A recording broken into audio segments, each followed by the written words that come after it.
Hi, everybody. It's Kathy Katz from Candid Adoption Talk.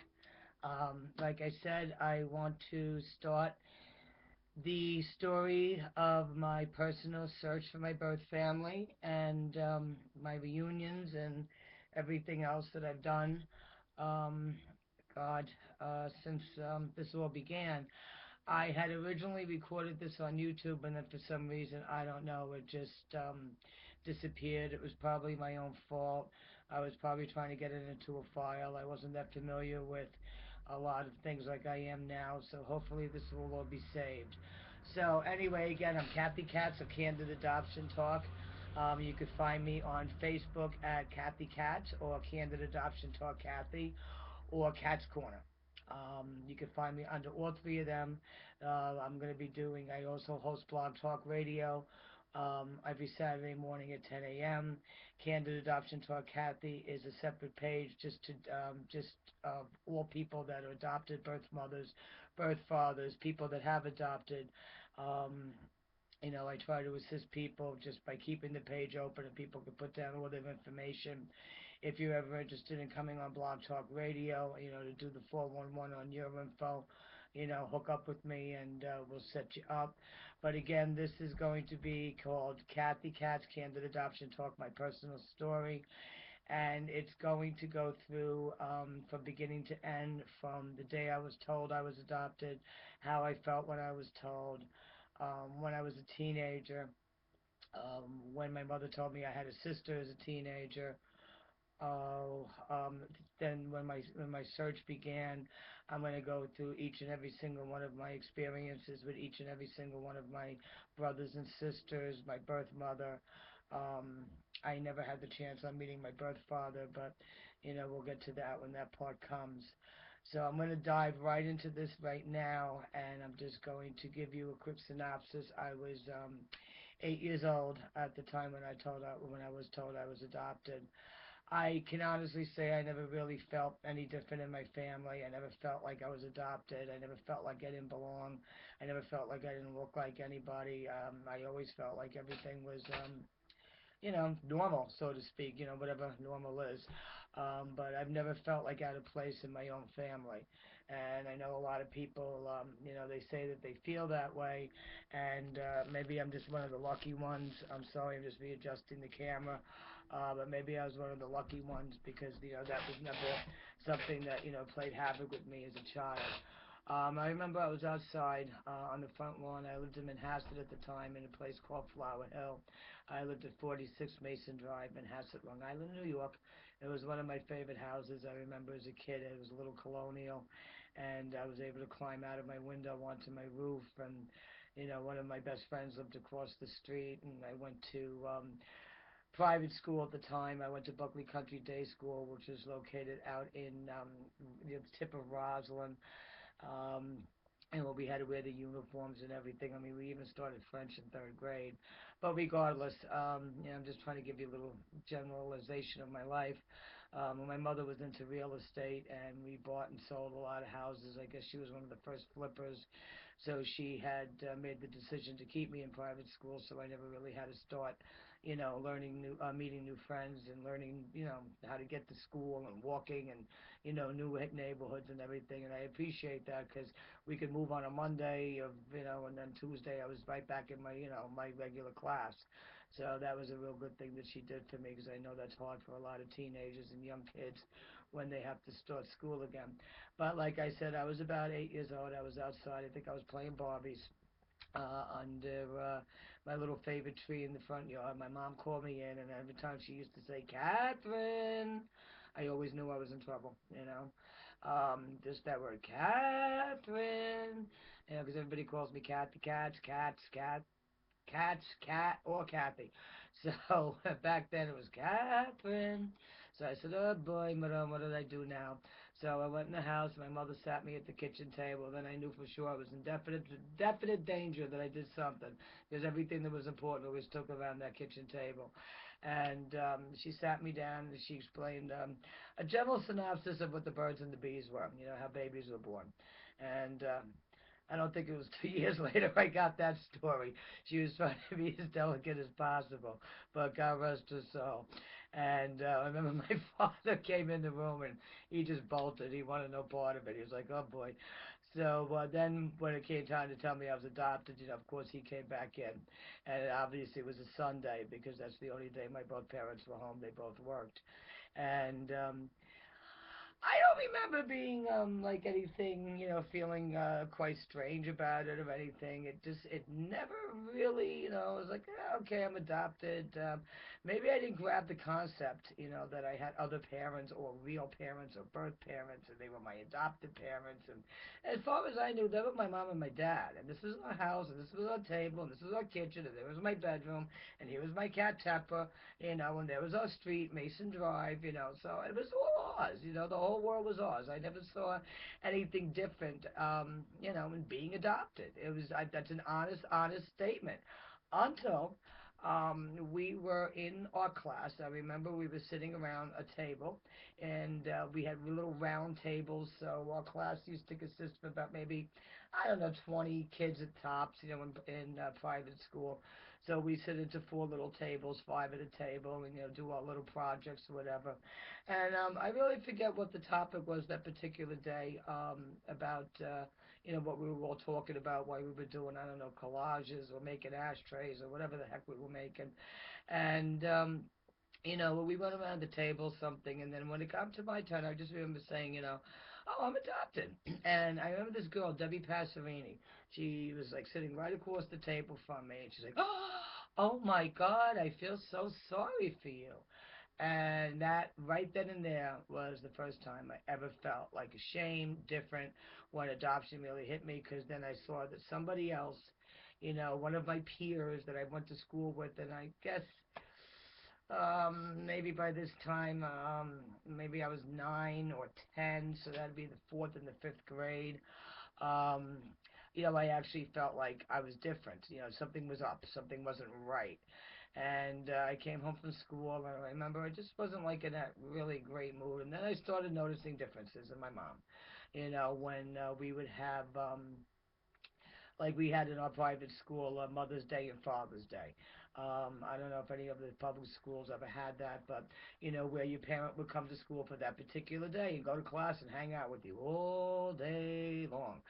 And when my mother would come, and would be bake sales and everything else, when we were trying to like raise money for whatever the school was raising money for. And I remember looking at my mom, and I remember going, wow, she was older than a lot of moms. She dresses older than a lot of moms. And of course, my mother was older than a lot of moms. I was 9 months old when I was adopted, and my mother was approximately 48 years old. I don't know if she was 47 to 48 or 48 to 49. I'll figure that out at another time. And that's pretty much, then, I remember kids in school, how lovely us kids could be to other kids in school. They would make fun of me. They would say things to me. Well, not all of them, just the select handful that to this day, if I had them in front of me, I'd smack them in the back of their head. And, this little girl, Annie, I remember, she was a little credence. And, it's like she would say to me, at least I know who my parents are, nah, nah, nah. And that was tough, when you're an adolescent. That was really tough. Because I think if I would have been a teenager, I probably would have smacked her in the back of the head or somewhere else. But, it was just very, very tough to hear, and very, very tough to feel different and not understand why, you did feel different and not understand what the big deal was. Now, from what I had gathered, you know, about my adoption, well, that I can actually do in another segment. But I went on, through school and everything else up until I think I was 12. My dad suffered a heart attack, and he died within an hour of having a heart attack. He died over at North Shore Hospital in Manhasset. And I remember, like, as a kid, me and my dad were like tight. There was no, no stopping us. He would sneak home from work, and what I'm just looking at my neighbors across the street, and they're always across the street. They're out every day from 8 o'clock in the morning till 8 o'clock at night, from May till it snows. And anyway, uh, My dad would sneak home from work and send the babysitter home, and we'd go hang out at the park, and we'd go to the toy store. We'd go down to Murder Burgers on Bell Boulevard and Northern Boulevard and Bayside. He'd take me to Hojo's. We'd go out to see the Jets work out. We'd go out to see the Giants work out. Back then, the Jets used to work out in Hofstra University. The Giants used to work out at CW Post. He took me to my first Met game. We were just like always together. So when he died, I was devastated, absolutely devastated. And I remember, like, my birthday was September 16th. As far as I knew when I was growing up, and it was like, I don't know, a day or two later, I guess, me and my mom went over to the safety deposit box to get out all my dad's insurance papers and whatnot. And it was there that I learned that my birthday and my birth name was on my original birth certificate that my mother had, along with my adoption papers, in the safety deposit box. And I grabbed them up and I opened up the original birth certificate, and I saw my last name was DeGernada, and I saw my first name was Margaret. Because remember, I lived with my birth parents till the first 9 months of my life. So for those of you that know me as Kathy or Cat or Cats and CathieCats and or Catherine, can you see me being named Margaret, Margie, Margie? What else? Margot. That's not a bad one. I like Margot. Do I look like a Margaret or do I look like a Kathy? Anyway, I know that's silly, but I feel like a Kathy. I'll never feel like a Margaret. Matter of fact, one of my other sisters in my birth family is named Margaret, and my birth mother was named Margaret. So she named two of her kids Margaret, and herself, obviously, she was named Margaret because she liked her own name. And anyway, so when I saw the original birth certificate, I saw that my mother and my father, I guess, screwed up a little bit because they were always celebrating my birthday on September 16th, and I was actually born on September 15th. So I kind of like take advantage of that every year. I kind of have two birthdays. Hey, you got to be healthy. You can't get angry about it, but there's nothing she could do. I don't blame her. I don't know if I have any core issues, but we'll get into that as these segments go along. And learning my name and so on and so forth was like, really a big deal to me. And except for the Margaret part. Anyway, only kidding. And as time progressed in that area, in that time when I was going into my teenage years, my mom and I, we moved from Manhasset after my dad passed to a co-op over, an apartment building, but it was co-op over in Great Neck. And from, I left Manhasset High and I went over to Great Neck South Senior High, and it was. I kind of lost my train of thought while I was talking about. Oh, it was in the kitchen of Great Neck that my mom told me that she knew that I had a sister, and that the last place she knew my sister to be was in Yonkers, and she knew her father that adopted her was a pharmacist, and that blew me away. That absolutely blew me away because, I was raised an only child, and that's my dog Ellie. Ellie, you want to come in the picture, honey? And I was raised as an only child, so knowing that I had a sister, it was like, whoa, that like really, really, really blew me away. So, I really wanted to find my sister, and I really wanted to know, as much as I could about her. I wanted to hang out with her. I used to fantasize all the time, like, did she look anything like me? Was she anything like me? Like back then, I used to sport the jeans and the boots and the leather jackets. I probably still do. And I'm a very easygoing dresser. I just love boots, jeans, and just comfortable stuff. Don't get me wrong. I like to get dressed up too, but my thing is jeans and boots, and that's it. So I don't know where that came from, but if you're gonna know me, you might as well get to know me. And anyway, so knowing that I had a sister really, really, really, really bothered me, and it really created a lot of pain inside me as I was going through my teenage years. I felt lonely. Best friends really couldn't fill that void for me, and I just knew there was somebody out there that shared my blood, shared my parents, possibly looked like me, possibly I could hang tough with, and be close with, and that just killed me. I just always wanted a sister, and even though I found all of them, I don't even have any of them. There's a lot of stuff that didn't work out, but I'll get to that, in the future in another segment. So I just wanted to cut that into a synopsis right there because then it was around that. I'm going quickly, but just to give you a general idea of what every segment's going to be about. As life went on and I got older, I got married to my first husband, Gaspar Mastrobuoni, and I fell in love immediately with his family. It was big, it was huge, it was everything around the table, bop, bop, bop, bop, it was just this nice big Italian family, where I came from being an only child. So, bam, all these people, and I loved it. I absolutely adored it. And it was into, I don't know, we were married, I don't know, in 84. So around 1990, I believe, at 89, my mother, 90, was killed in a car accident. And I felt really, I always said I felt very orphaned, and then not knowing and knowing I had a sister and not knowing where she was, and really wanting to get to know her. And then now I really wanted to know more than anything what was going on with my so-called birth family. My life before I was adopted. What happened? What's going on? Bop bop bop bop bop bop bop. And from there, I hired a private investigator, introspective investigations out of New York City, Mr. Barry Silvers, and we'll talk about him.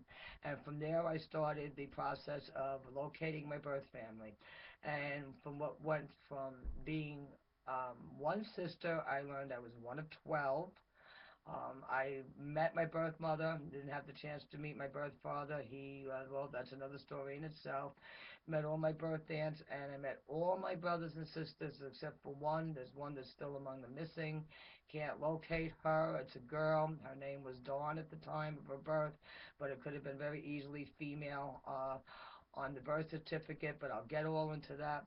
So there is the introduction to Kathy Cat's Candid Adoption Talk personal story of my search and my relationships and everything else.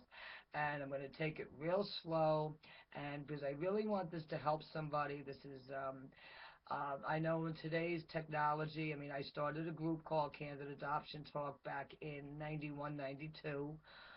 I was approached by a couple of the larger organizations in New York City. I was living in Tuxedo, New York at the time, which is Orange County for some of you the guys that don't know that.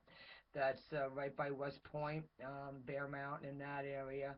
Um, and I was approached by a couple of the larger groups in Manhattan, and they wanted me to become like, run a chapter of their organization in, Tuxedo, Orange County for them. And I thought, why bother, running somebody else's stuff? Why not run my own? Because I'm very good at doing my own stuff. I'm not very good at taking direction. So that's where, and everything about me you'll notice is CAT. It's all my acronyms, CAT. So Candid Adoption Talk. And I became a legal nonprofit organization, and just started putting an ad in the paper, and I'll get into that too, of the wonderful, wonderful, wonderful woman I've met, the wonderful, ends to their searches that they've had. And there's a lot of good that I came out of it, and there was a lot of heartache that came out of it too. I always consider myself now not adopted any longer because I've located everybody and I know my truth, and I'm trying to combine, or not trying to, I mean, I've combined, like, there was a lot of combining going on because you figure you have 10, 11 sisters, brothers and sisters, birth parents, aunts, uncles, cousins, and you're learning things about the family and about my birth father's family and about this and about that. There's a lot of things you have to like kind of compartmentalize and like find a little spot for them. But all these things make up me, and some I did, some I really reacted to wrong, and I think some of them, some overreacted to me, and some things just are meant to fit, and some things weren't, and I don't know. Only God knows. So with that, this is going to be the first part of the video. I'm going to slow it down. I'm going to talk a little bit more, and I'm going to go in chronological order. But so more or less, they got such big mouths across the street. More or less, this is just going to be a start. And like I said, my goal here is to help other people. And I have to also let you know that my story is unlike most stories. You're never going to really find a story like mine. You'll never find a love like mine. Anyway, but you won't. So I don't want you to be scared, because I remember one time when I was telling my story, it was down in Queens, and somebody in the group said, Oh my God, forget about it. I'm not going to search. I said, wait a minute. You're never going to hear anything close to, my story. Mine is like one in a million. I'm sure there's others really similar to it, but this is just one in a million. It's one of the kookiest friggin' stories you're ever going to want to hear, especially the lives that my birth parents lived. And they were just, I don't know, nuts. And maybe that's why I'm a little nuts too, but I'm a good nuts. So anyway, I really want to thank you for tuning into the segment one, the introduction of Kathy Katz, Candid Adoption Talk, my search and my uh, story behind my adoption and everything else. And I'm going to try to update this weekly. Also, look for me over on Cat's Corner. I'm going to be doing, I do a little commentary. I was doing it last year, and I don't know, I was dressing up in character and it was a little too funky. I don't know if you can see behind me, all the little things I was gonna do. So, but we'll get to that at another time. So, thanks, guys. Thanks very much, and tune in again next week. I'm gonna try to upload this, practically every Monday, the beginning of the week, and please also tune into my Blog Talk Radio show. That's every Saturday morning at 10 a.m. on Eastern Standard Time. It's an open mic. I talk about anything and everything. I talk just like I'm talking to you right now. It's a lot of fun. If you ever want to come on and like co-host and guest speak and you got something you want to say, the only thing I don't touch on is politics and religion. I don't go there. Don't want it. That's it. Forget about it. I just like to have a good time. So again, thanks everybody for listening. And next Monday will be the beginning of, I guess, when I searched and getting my information and starting Candid Adoption Talk. Again, thank you very much for listening to what I had to say. It was a pleasure talking to you. I know that you couldn't talk back, so you had to do all the listening. So you take care, and ciao, ciao, ciao.